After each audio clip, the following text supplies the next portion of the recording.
ડભોઈમાં આવનારી એપીએમસીની ચૂંટણીને લઈને ભાજપની અંદરના જૂથવાદના દ્રશ્યો સામે આવ્યા છે. એક જાહેર કાર્યક્રમ દરમિયાન ધારાસભ્ય શૈલેષ મહેતાએ ખુલ્લેઆમ જણાવ્યું કે આપણા જ કેટલાક લોકો પાછળથી વિરોધીઓની મદદ કરી રહ્યા છે.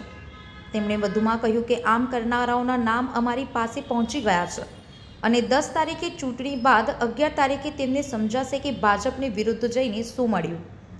શૈલેષ મહેતાએ ગદ્દારી કરનારાઓને ચેલેન્જ કરતા કહ્યું કે જો તમારી હિંમત હોય તો એક સીટ જીતાડીને બતાવો.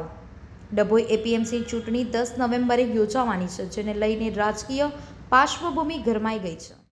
શરૂઆતથી અત્યાર સુધી એપીએમસીમાં એક પણ સભ્ય ભાજપનો અત્યાર સુધી આવ્યો નથી અને એટલે જ આ જવાબદારી મને આપવામાં આવી અને મેં કીધું છે કે આ વખતનું એપીએમસીમાં ભારતીય જનતા પક્ષનું શાસન બેસશે. જે કોઈ લોકો સામે ફોર્મ ભર્યા છે આપણે સૌ જાણીએ છીએ કે આપણા જ કેટલાક લોકો એને પાછળથી મદદરૂપ થયા.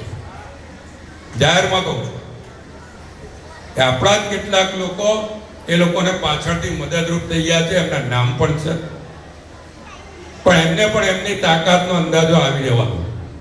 10 તારીખે ચૂંટણી થશે ને 11 તારીખે એમને પણ ભાન થશે કે ભાજપની વિરુદ્ધ જઈને એમને શું મળ્યું.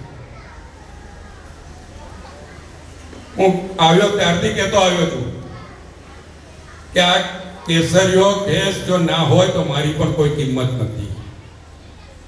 અને જે લોકો પોતાની જાતને કંઈક અલગ સમજીને ગદ્દારી કરવા નીકળ્યા છે એમને અહીંયાથી ચેલેન્જ છે, એક સીટ જીતાડીને બતાવજો. તમારી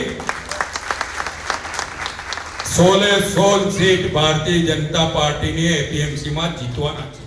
ડભોઈથી સંવાદદાતા સાથે અભિપ્રાય ન્યૂઝ વડોદરા. વધુ સમાચાર જોવા માટે અમારી YouTube ચેનલને સબસ્ક્રાઇબ કરો અને જોડાયેલા રહો ફેસબુક, ઇન્સ્ટાગ્રામ અને ટ્વિટર પર.